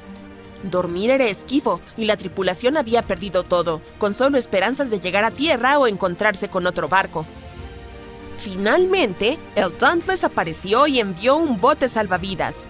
El capitán Moore subió a bordo del Fiery Star el 12 de mayo y, tras evaluar la situación, coincidió en que la tripulación no podía hacer más. Embarcaron en el Dauntless a las 4 de la tarde. Presenciaron cómo el Fiery Star sucumbía a las llamas a las 11:30 de la noche. Fue una escapada por los pelos. La nave espacial Vanguard está viajando por el espacio hacia un planeta distante para empezar un nuevo hogar para los humanos allí. A bordo hay un capitán y 7 miembros de la tripulación. Cada uno de ellos posee habilidades y funciones únicas que pueden ser útiles en un nuevo planeta. De repente, la nave sufre una descompresión y queda claro que la cápsula de escape solo tiene un espacio para 6 personas. El capitán tiene que tomar una decisión difícil. Necesita decidir quién puede ser más útil para la nueva sociedad, pero también está el lado moral de este dilema. El primer miembro de la tripulación es James, un ingeniero de 42 años. Él es un líder nato y nunca pierde la calma. Tuvo que dejar a su esposa y a sus 2 hijos en la Tierra. James espera que ellos puedan unirse a él en un nuevo planeta cuando el momento sea adecuado. La siguiente miembro de la tripulación es Stacy. Tiene 29 años y la biología es su principal pasión en la vida. Puede empezar un jardín desde una sola semilla, pero no acepta críticas y siempre se expresa cuando algo no le gusta. Esto hace que sus relaciones con otras personas sean complicadas. No ha hablado con sus padres durante años y a menudo menciona que las plantas son mejores que la gente. El geólogo Tom tiene 36 años. Su cerebro es como un mapa de recursos naturales. Si le das suficiente tiempo, puede encontrar petróleo y gas en cualquier planeta, incluso si todos los demás dicen que es inútil intentarlo. Tom puede volverse terco a veces, pero eso es porque siempre quiere alcanzar sus metas. Es un hombre modesto a quien no le gusta hablar de sí mismo. Tal vez tiene algunos secretos que ocultar. Allison es la mayor de los miembros de la tripulación. Tiene 48 años y trabaja como médica. Sus habilidades de supervivencia y su experiencia médica son invaluables. Una de sus mejores cualidades es que puede manejar cualquier situación extrema sin problemas. Sin embargo, no le gusta la compañía de otras personas y, a veces, sus comentarios hacen llorar a la gente. Hace muchos años, incluso le mintió a su hermana para romper su compromiso. A continuación, tenemos a Matt, un investigador de inteligencia artificial de 25 años. Él cree que el futuro le pertenece a la tecnología, y dado que él es un maestro en ese ámbito, dominará el mundo. A Matt le encantan las intrigas y le apasiona mucho la historia. Siempre es el primero en encender conflictos y luego observarlos desde una distancia segura. Es imposible hacer que diga lo siento o que admita su culpa. Helen es una psicóloga de 44 años. Siempre antepone las necesidades de los demás a las suyas y a menudo se aprovechan de ello. Puede sanar almas. ¿No es eso importante en tiempos de estrés al establecer una nueva sociedad? Helen no puede pasar de largo frente a un gatito o un cachorro abandonado en la calle y siempre hace donaciones a la caridad. Una parte extraña es que no tiene amigos verdaderos entre los humanos que quedan en la Tierra y a veces llora durante horas sin razón aparente. El último miembro de la tripulación es Richard. Tiene 23 años y trabaja como sociólogo. Es perfeccionista y le gusta analizar las cosas en exceso. Al mismo tiempo, posee un carisma único y puede resolver un conflicto con una sola sonrisa. Él cuenta los mejores chistes y mantiene entretenida a la tripulación durante este largo viaje interestelar. Queda solo una hora antes de la descompresión total. El capitán necesita decidir a quién dejar en la nave espacial condenada y a quién llevar al vehículo de escape. Por eso, decide preguntarle a la tripulación quién de ellos debería ser dejado atrás. James llama de inmediato a Stacy por su nombre. Él dice: "No hay nada que una persona inteligente no pueda dominar. Como ingeniero, estoy seguro de que puedo encontrar una manera de cultivar algunas plantas con la tecnología adecuada. Stacy piensa que las plantas son mejores que las personas, así que dejémosla sola con ellas."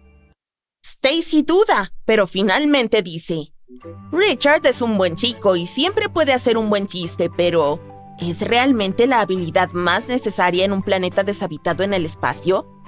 También menciona que definitivamente deberían llevar a Helen con ellos porque es la mejor persona que Stacy ha conocido jamás. Tom parece feliz de que alguien tenga que quedarse atrás. Él dice: "Allison no merece avanzar hacia un nuevo planeta. Es la mayor, y un robot entrenado por Matt puede reemplazarla fácilmente como médico." Allison se niega a nombrar a alguien. De repente, se emociona y dice que preferiría quedarse ella misma porque los demás merecen vivir más que ella. El tiempo se está acabando, pero el capitán no se apura y sigue entrevistando a la tripulación como si no hubiera peligro. Parece sospechoso porque debería sentirse mal por dejar a alguien atrás, pero es como si estuviera disfrutando del proceso y de su control sobre este. Cuando el capitán le pregunta a Matt a quién necesitan dejar atrás, Matt de repente le pregunta al capitán sobre su experiencia. ¿Dónde estudiaste? ¿Qué se necesita para ser capitán de una nave espacial? Todos a bordo saben que a Matt le encanta una buena intriga, así que simplemente lo ignoran. El capitán de repente se pone nervioso y dice que necesitan concluir las cosas. Matt comienza a escribir algo en su computadora de a bordo. El capitán le pide su opinión a Helen, y ella nombra a Stacy. Stacy parece completamente sorprendida y dice: "Pensé que Helen y yo éramos mejores amigas." Richard es el último en hablar. Se ofrece como voluntario para quedarse en la nave espacial. "Mi contribución para comenzar una nueva vida en el espacio sería la menor de todos los miembros de la tripulación. Por favor, díganle a mi familia que la quiero mucho." Es un momento desgarrador para la tripulación. Todos se acercan a Richard para despedirse y agradecerle. El único que no se une a ellos es Matt. El capitán los apura y dice que la elección es obvia. Pueden irse sin un sociólogo. Además, él se ofreció como voluntario. De repente, Matt salta de su computadora y les pide a todos que se alejen del capitán. ¡Impostor! ¡Él es un impostor! Matt había tenido suficiente tiempo para verificar todo lo que el capitán le había dicho, y todo era mentira. Luego encontró la foto del capitán que se suponía debía ir en esa misión y no era quien estaba frente a ellos. Ahora parece que la elección es obvia. La tripulación no sabe nada sobre el capitán falso y por qué decidió mentirles y poner sus vidas en riesgo. El capitán entra en modo de defensa y dice que todos tienen algunos secretos. Él grita. James, quien dice ser un esposo amoroso, se enamoró de Stacy e hizo un movimiento hacia ella. Tuvieron un breve affair, pero luego ella lo rechazó y por eso él mencionó su nombre cuando le preguntaron a quién eliminar. El capitán lo sabe porque escuchó a James amenazando a Stacy con hacerle algo terrible si ella le contaba a alguien sobre lo suyo. James entonces dice: Helen manipuló a Stacy usando sus habilidades psicológicas. La psicóloga le hizo creer a Stacy que eran mejores amigas y en realidad solo la estaba utilizando. Tom estuvo involucrado en algunas actividades ilegales y muchas personas perdieron sus hogares por su culpa. Por eso no le gusta hablar de su pasado. Tom dice: cuando Allison rompió el compromiso de su hermana, en realidad estaba comprometida con Matt. Matt subió a la nave espacial esperando vengarse de ella de alguna manera. Parece que Richard es el único que no tiene secretos. La tripulación tiene segundos para tomar una decisión. El capitán explica: quería estar en esta misión en memoria de mi padre, quien fue capitán de una nave espacial. Su misión falló en el camino hacia otro planeta y él no tuvo la oportunidad de evacuar. Puede que no tenga la educación adecuada para controlar una nave espacial, pero sé mucho sobre ello gracias a mi padre. Él robó la identificación del verdadero capitán para ser parte de la misión. Los miembros de la tripulación votan y deciden dejar atrás al capitán porque les había mentido y arriesgado sus vidas por sus ambiciones. Ya no pueden confiar en él, y la confianza es crucialmente importante en situaciones críticas. ¿Crees que tomaron la decisión correcta? Déjanos saber en los comentarios abajo. La vida está llena de altibajos y a veces nuestros errores pueden tener grandes consecuencias. Incluso un simple error tipográfico puede llevar a una pérdida de millones de dólares. Mira hasta el final para descubrir el asombroso error que condujo a una impresionante pérdida de $1 billón. En el puesto número 1 tenemos el error más barato pero irreparable.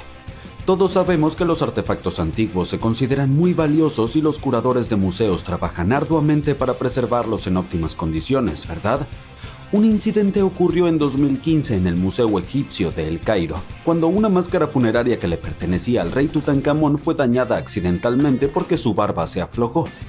Los especialistas informaron que la restauración no había salido según lo planeado, ya que la persona a cargo había usado un adhesivo muy fuerte que no era apropiado para la máscara dorada de Tutankamón. Los representantes del museo no dieron un precio exacto de este error, pero los usuarios de internet especulan que la máscara podría haber costado más de $2 millones. Aquí está el error número 2 y tiene más de 2 veces su precio. Ten cuidado al escribir algo, ya que el error tipográfico más caro del mundo costó unos $5,5 millones. Ocurrió en los años 2000 cuando una tarifa de clase ejecutiva de Toronto a Lárnaca, Chipre, en Alitalia, fue erróneamente fijada en $39 canadienses en lugar de 3.900. El error fue descubierto por alguien en uno de los sitios web que vendían boletos. Compartió la noticia en un foro y todos se apresuraron a comprar los boletos antes de que se corrigiera el error. Al principio, Alitalia intentó cancelar los boletos que se habían emitido, pero al final decidieron cumplir. Haré las cuentas por ti. Por vender esos boletos erróneos, Alitalia ganó entre $19,500 y $78,000 canadienses. Pero sin el error tipográfico, habrían ganado entre $2 y $8 millones canadienses, lo que equivale a unos $5,5 millones estadounidenses. ¡Auch! Las apuestas están subiendo. En el número 3 tenemos el rascacielos de Londres conocido como Walkie Talkie, que inicialmente se destacó por sus elegantes paredes curvas. Sin embargo, ganó notoriedad por una razón muy diferente cuando su pared orientada al sur, hecha de vidrio reflectante, comenzó a derretir autos y provocar incendios debido a la forma en que redirigía la luz solar. El edificio literalmente actuaba como un espejo cóncavo reflejando la luz solar intensa en las calles de abajo. Para solucionar el problema, colocaron una malla temporal y luego instalaron una sombrilla permanente, lo que incrementó los costos a varios millones. Para tu información, eso se traduce en 10 millones de libras. En un principio, el edificio costó alrededor de 200 millones, por lo que este Bryce Soleil no suena tan caro en comparación con el precio total. La industria cinematográfica es extravagante y ocupa el cuarto lugar en nuestro ranking. Después del rodaje de la Liga de la Justicia, los productores se dieron cuenta de que necesitaban agregar un par de escenas. Sin embargo, Henry Cavill ya había comenzado a filmar Misión Imposible: Fallout. Esto causó un problema de agenda porque el papel de Cavill en la otra película requería que se dejara crecer el bigote. Coordinar las regrabaciones costó alrededor de $25 millones y se tuvo que contratar a un equipo de efectos visuales para eliminar el bigote de Superman en esas escenas. Hubo una sugerencia de pausar la producción para que Cavill pudiera dejarse crecer nuevamente el bigote, pero Warner Bros. Tendría que pagar $3 millones por las escenas. Lamentablemente, Paramount tenía una fecha límite que cumplir y el plan fracasó. La producción se retrasó aún más cuando Tom Cruise se lesionó. Para cuando todo volvió a encarrilarse, ya era demasiado tarde para salvar el labio superior de Superman. Esta banda de música desconocida, Silver Beatles, está en el quinto lugar de nuestra lista. Estamos a mitad de camino, así que esos pobres Silver Beatles enfrentaron numerosos rechazos antes de finalmente conseguir un contrato de grabación en 1962. En ese momento muchos productores creían que la música de guitarra estaba en declive. Sin embargo, una vez que los Beatles firmaron, su popularidad se disparó. La mercancía con la imagen de la banda, incluyendo artículos como loncheras y muñecos inflables, generó alrededor de $50 millones en ventas al por menor solo en 1964. Ahora imagina lo que sintieron esos productores que los habían rechazado cuando compraron la mercancía de los Beatles, al igual que todos en aquella época. Las apuestas casi se han triplicado ahora y este error costó casi $25 millones. El asunto es que la NASA perdió un orbitador de Marte a causa de un simple error cometido por un equipo de ingeniería de Lockheed Martin. El equipo usó unidades de medida inglesa, mientras que el equipo de la NASA usó el sistema métrico para una operación crucial de la nave espacial. Esta confusión impidió que la información de navegación se transfiriera entre los dos equipos, lo que finalmente llevó a la pérdida del orbitador Mars Climate. Así que el dinero de la NASA ahora está flotando en alguna parte del espacio. Sin embargo, no se han rendido y planean investigar el incidente a través de comités de revisión internos e independientes para prevenir errores similares en el futuro. A pesar del contratiempo, las próximas misiones a Marte continuarán según lo planeado, con un mayor enfoque en asegurar una comunicación adecuada entre los equipos usando el mismo sistema de medición. ¿Qué piensas? Número 7. Y ahora estamos contando miles de millones. Una operadora ferroviaria francesa deberá ajustar más de 1,000 estaciones porque los nuevos trenes que encargaron son demasiado anchos para muchas plataformas de Francia. Este error ya ha costado $20,000 millones mientras trabajan en silencio para ampliar las estaciones afectadas. Alrededor de 1,300 de las 8,700 estaciones del país eran demasiado estrechas para los nuevos trenes, pero 300 de ellas ya han sido ensanchadas sin mucha atención pública. Los nuevos trenes fueron solicitados después de consultar con el operador de la red ferroviaria, quien solo proporcionó medidas para las estaciones construidas en los últimos 30 años. Esto dejó afuera muchas estaciones más antiguas, como las de las zonas rurales, de ahí el problema de la anchura. SNCF, la compañía ferroviaria, afirma que solo una fracción de los trenes se ven afectados, pero algunas fuentes sugieren que todos los nuevos trenes están enfrentando el mismo problema. El error número 8 ocurrió en Dubái y ronda el mismo precio, alrededor de $20,000 millones. El centro comercial más grande de Medio Oriente tuvo que ser parcialmente evacuado debido a una fuga en el tanque de tiburones del acuario. Un video publicado en el sitio web de un periódico de Dubái mostraba cómo el agua salía del tanque y se derramaba en los pisos del centro comercial. Se mantuvo a los visitantes alejados mientras los equipos de mantenimiento trabajaban para reparar la fuga, que resultó ser una pequeña rotura en el panel de vidrio detrás del tanque. Afortunadamente, el equipo de mantenimiento del acuario lo solucionó rápidamente y la empresa propietaria del centro comercial aseguró a todos que la fuga no había dañado a ningún animal acuático. ¿20,000 millones por eso? ¡Vaya! Este error resultó ser muy costoso, 7 veces más costoso que la fuga de Dubái. Ahora parece imposible, pero Netflix fue una startup en apuros tratando de encontrar inversionistas para avanzar con su negocio. Comenzaron compitiendo contra Blockbuster en el alquiler de DVDs a través de entrega por correo y desde entonces se han convertido en un actor importante en la industria del entretenimiento. El cofundador de Netflix recordó recientemente un momento crucial en el pasado de la compañía cuando trató de vender Netflix a Blockbuster por $50 millones en el año 2000. Hoy, el valor de Netflix ha superado los $150 mil millones. ¿Estás listo para un error de billones de dólares? Bueno, si te tomas un segundo para pensarlo, tal vez puedas encontrar la respuesta tú mismo. 3, 2, 1... ¡Es Apple! A lo largo de los años hemos aprendido mucho sobre el equipo de Apple, Steve Jobs y Steve Wozniak, y cómo cambiaron completamente el mundo de la tecnología. Pero ¿sabías que en realidad había un tercer fundador, Ronald Wayne, que tuvo el 10% de la compañía? Sí, terminó vendiendo su parte a Jobs y Woz por unos míseros $800 después de solo 12 días como accionista. En retrospectiva, no fue la mejor decisión, especialmente ahora que Apple está valuada en $1 billón. Dime, ¿cuál fue tu error más costoso? A primera vista puede parecer que el Sol está ardiendo, pero en realidad eso no es cierto porque la combustión de nuestra estrella no es química, sino de fusión nuclear. El Sol no puede quedarse sin oxígeno ni dejar de arder porque no usa oxígeno para quemarse. La combustión regular del carbono requiere de este gas. Tan pronto como no hay oxígeno, el proceso de combustión se detiene.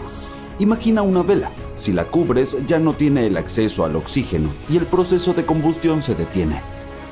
Pero en la fusión nuclear, los núcleos de los átomos se fusionan para formar nuevos núcleos más grandes. Tales cambios hacen que los átomos se conviertan en nuevos elementos.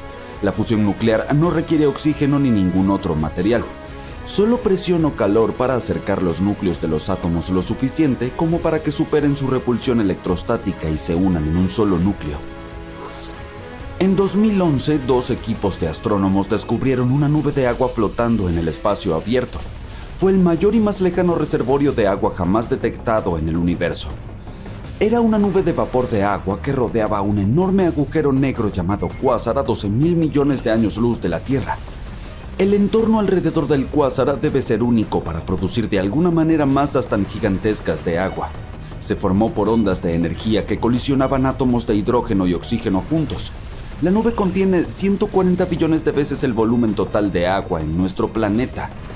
Podría proporcionarle a cada persona en nuestro mundo una cantidad de agua equivalente a la del planeta 20,000 veces.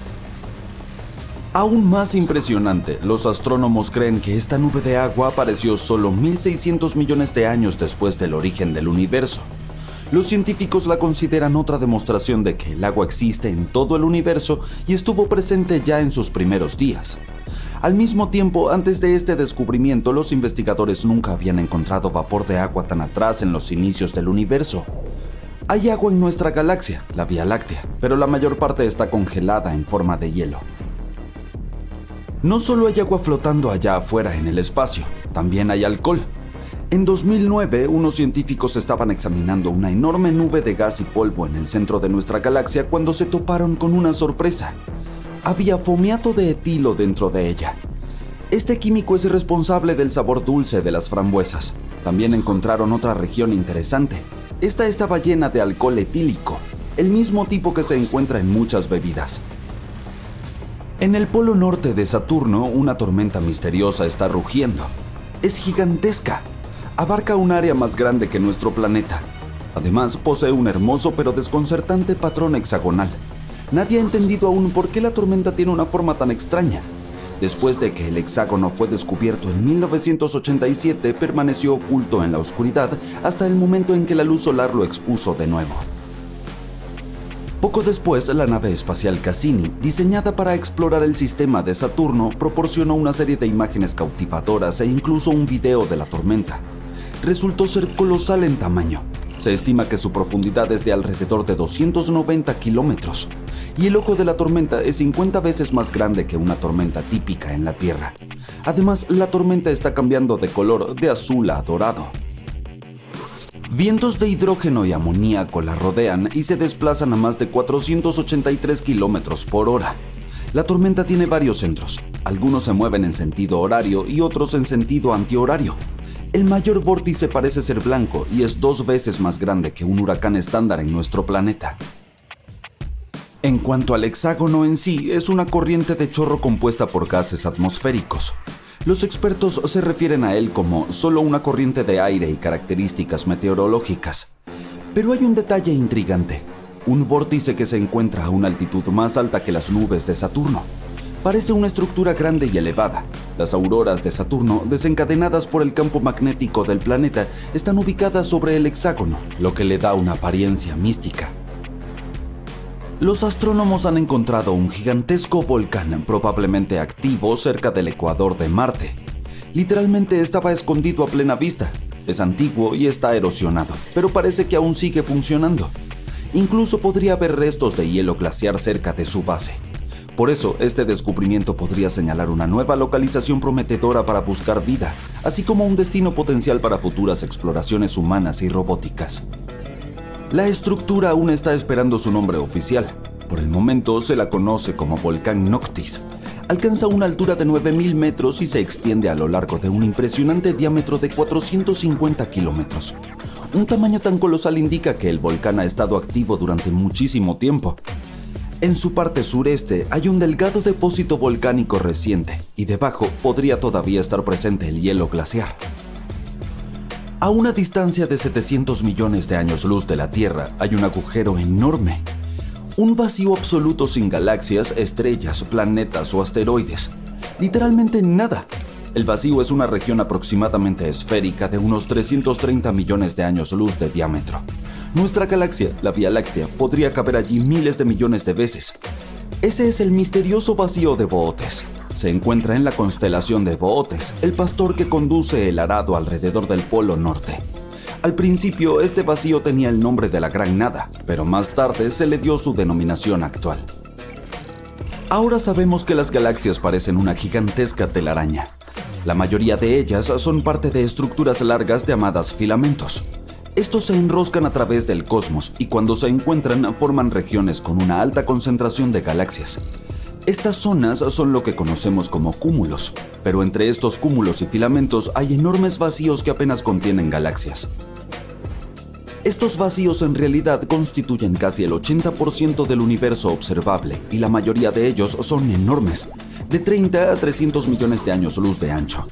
El de Bootes es uno de los más masivos. Incluso se ha ganado el título de supervacío. Los astrónomos piensan que podría ser el resultado de la fusión de algunos vacíos más pequeños. Hay un planeta de diamante allá afuera que orbita una estrella en la constelación de Cáncer y completa una rotación en solo 18 horas terrestres.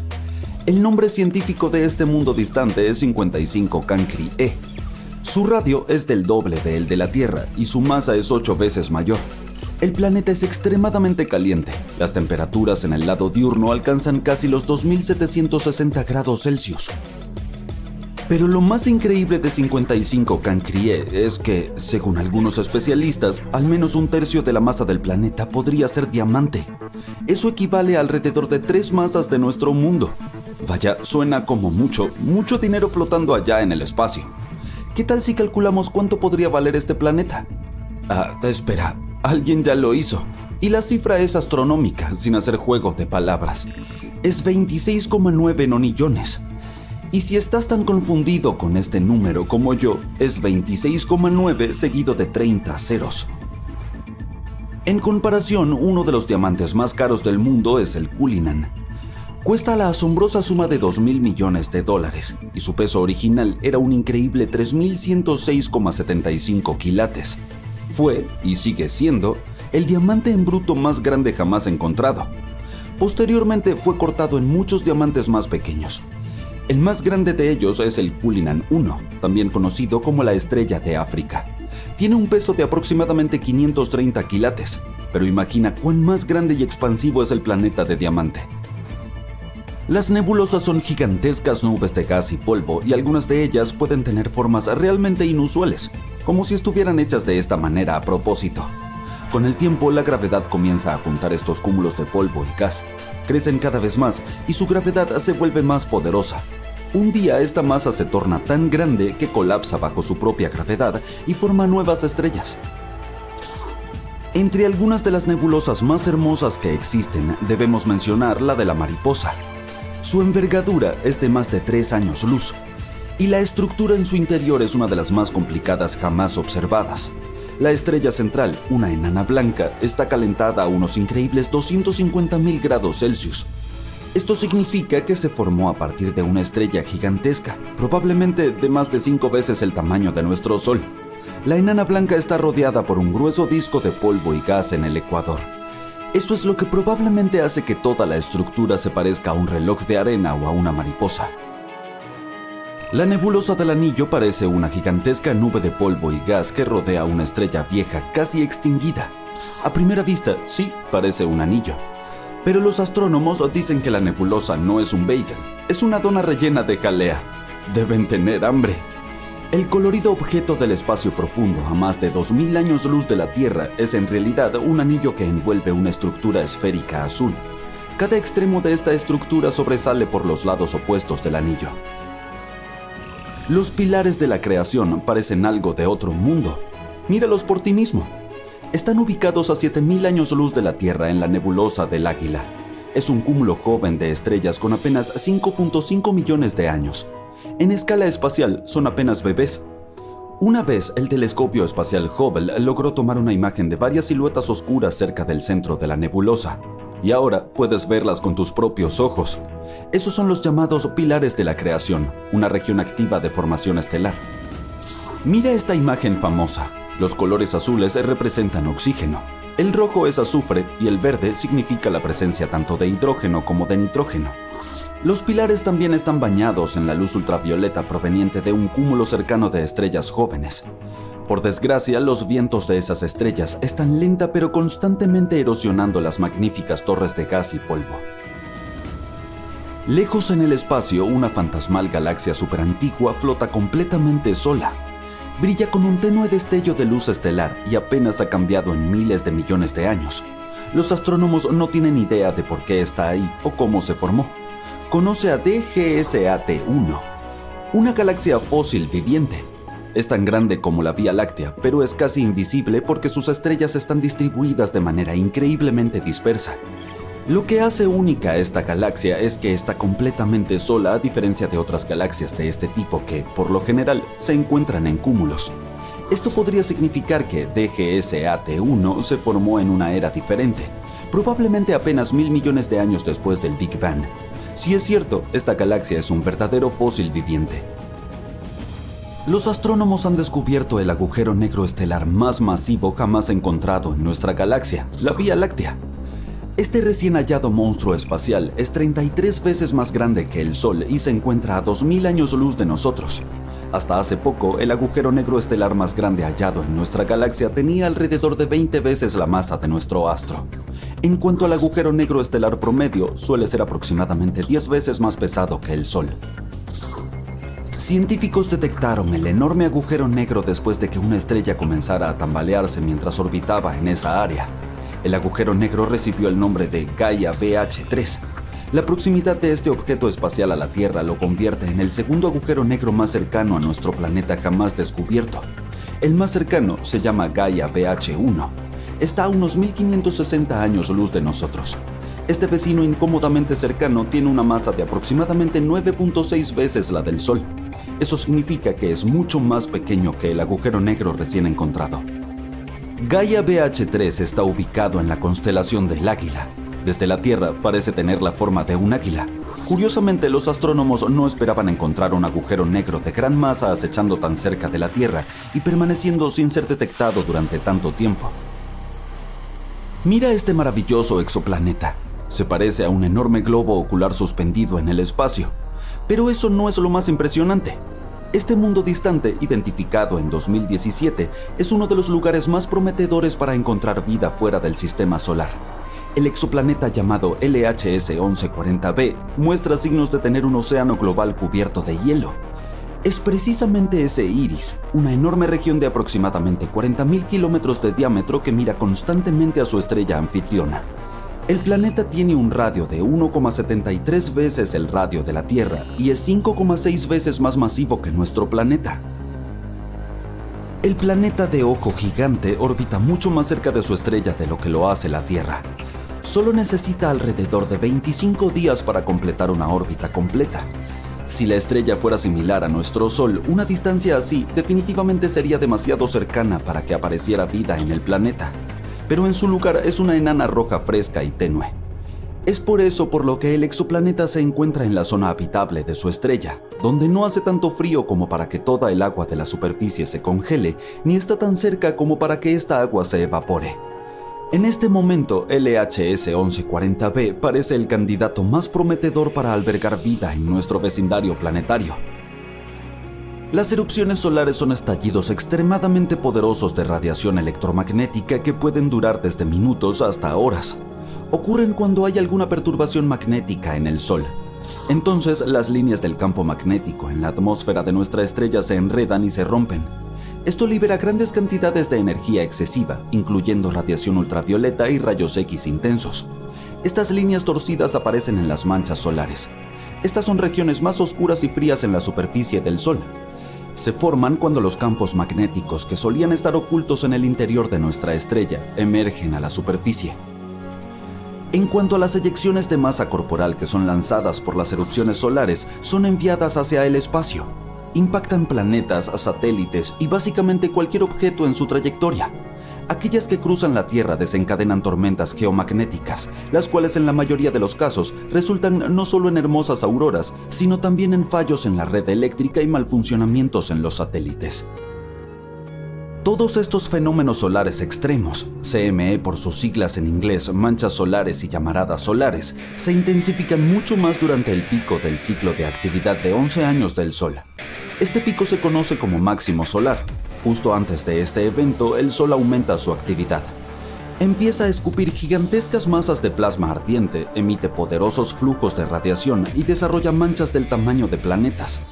Al principio, los expertos estaban seguros de que el ciclo solar actual alcanzaría su pico en 2025. Pero a juzgar por las numerosas manchas solares recientes, tormentas solares intensas y otros fenómenos solares raros, es probable que el máximo solar llegue antes de lo esperado.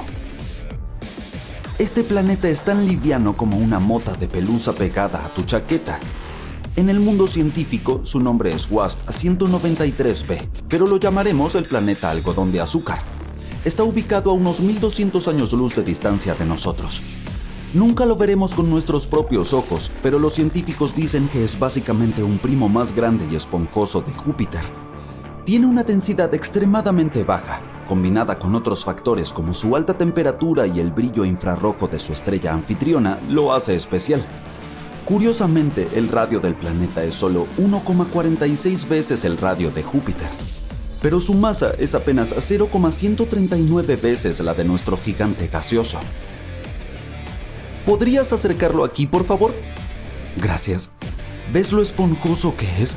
Sería absolutamente imposible pararse en su superficie si alguna vez alcanzaras este mundo lejano. No es común encontrarse con algo como WASP 193b en una fiesta planetaria. Estos planetas son raros. Su esponjosidad podría ser causada por sus estrellas planetarias. Estas los calientan inflándolos como un malvavisco que ha pasado demasiado tiempo en la fogata. La superbaja densidad del planeta lo convierte en una verdadera anomalía entre esos más de 5000 exoplanetas que ya hemos descubierto.